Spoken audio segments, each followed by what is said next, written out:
Are you ready to give up learning Portuguese? Then give me a few minutes before you actually make a decision. And prepare yourself for a roller coaster of emotions. Look at that, John Smith has finally got off the bench. We've been waiting for this moment patiently. Was he ever going to enter the field?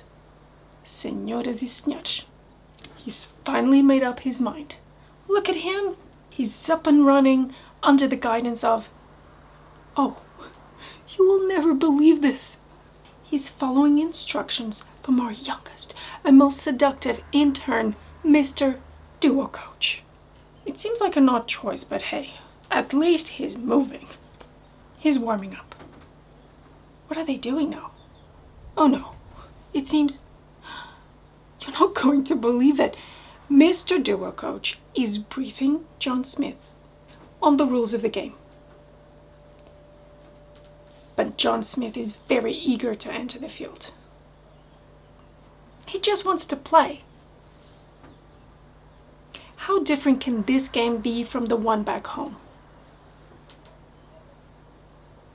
Okay, I think he's ready. He's left Mr. Duo Coach behind and is entering the field. He's never looked so confident. He has high hopes for making the team win tonight. He runs straight to the middle of the field. The pressure is definitely building up and he starts sweating. He sees his teammate approaching with the ball, who shoots it towards him, but John misses it completely. The audience didn't notice, however. So the game goes on, yet John's heart begins to race. He gathers his sense of pride, runs for the ball, and takes it from his own teammate. In his mind, he can only hear one thing. What is your goal? He's now heading for the goal. It looks like he wants to score by himself. This is harder than he ever expected. Mr. Duo Coach obviously didn't prepare him for this at all. He begins to feel a bit dizzy. What is he doing now? He sees nothing but the goal. It seems he's forgotten this is a team sport. You can't just cross the field and pretend you don't see your teammates. Look at that. His midfield only, and oh boy, he just fainted. The man simply collapsed. His heart couldn't take it anymore. Okay, this was kind of an analogy of what we feel when we start learning a language. We're often asked, how motivated are you? Will you be motivated for as long as it takes? And how are you planning to stay motivated? The answer is plainly very, probably not, and no idea. It's so easy to start the journey of learning Portuguese and giving up when someone maybe doesn't understand you, or more likely scenario, you don't understand the other person. Well, that's because motivation is extremely, extremely volatile. One day you wake up confident, yet the next you don't even remember why you bother making an effort. Therefore, you can't really trust your motivation. But what do you do then? There's three things. The first one is focus on something you want to or need to work on this week, this month. Bring the goalpost closer to you. This means you only need to walk a few steps instead of going for a marathon whose end you can't even see. So imagine you've been corrected a few times, maybe many times, by your teacher or tutor about forgetting the definite article before the possessive pronoun. For example, as you may know, we say the my cat in Portuguese, o meu gato. Then you have your antennas on, we say estar com as antenas ligadas, and you pay attention to anything you listen or read in Portuguese. Look for the possessive pronouns and highlight the articles before them. Try shadowing the person you're listening to. It's simple.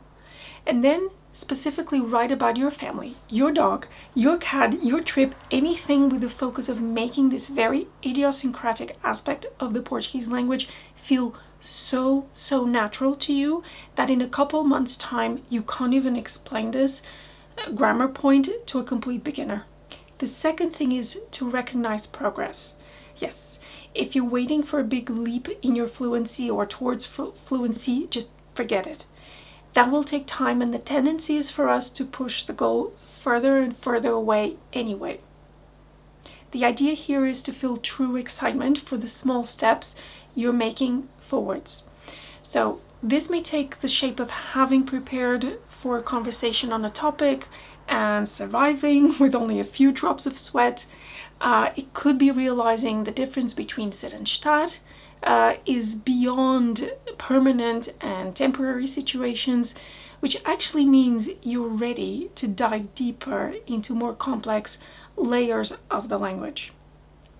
So whatever it may be, are you currently taking a moment, either once a week or simply paying attention to when things click, when you make a true connection, no matter how imperfect, grammatically speaking, that conversation may have been? Now, I call those UPs, and I always invite my unschoolers to brag about them. It's healthy. Now, the third thing, which is actually quite simple, but often overlooked, is to stay curious. And I know I'm a bit of a weirdo when it comes to languages, but why I started learning a language is always clear to me, like always. So I started learning Hungarian to put myself in the complete beginner's shoes, because I felt the need of better understanding some of my unschoolers who had no experience learning another language, and what I'm quite unclear of actually is what I'll do with it. Of course, I know most people decide to move to Portugal and that's why they learn the language, obviously. But the thing is, you don't always know who you want to talk to. And even when you do, that's a good thing, but you don't want to restrict yourself to that person alone. Again, that one person is your starting point, but don't forget there will be a lot more people you could be interacting with anyway. So when you know Portuguese, you have the freedom to choose who you hang out with. So I am first and foremost curious about the language, particularly the aspects that are very different to the languages that I already know. That always fascinates me. Then I become curious about my teacher. The more she smiles, the more I want to make her smile, because I know that smile is a sign, among other things of course, of trust. So remember, I'm making myself very vulnerable there, not able to say more than what a 2-year-old would, and she knows it, right? So, but the more I can express myself in Hungarian, the more she will also reveal about her own life and her own opinions. So learning a new language is an invaluable opportunity to put aside who you are, and in the process of rebirth, discovering a new you. And we always celebrate birth, don't we? So you be to that.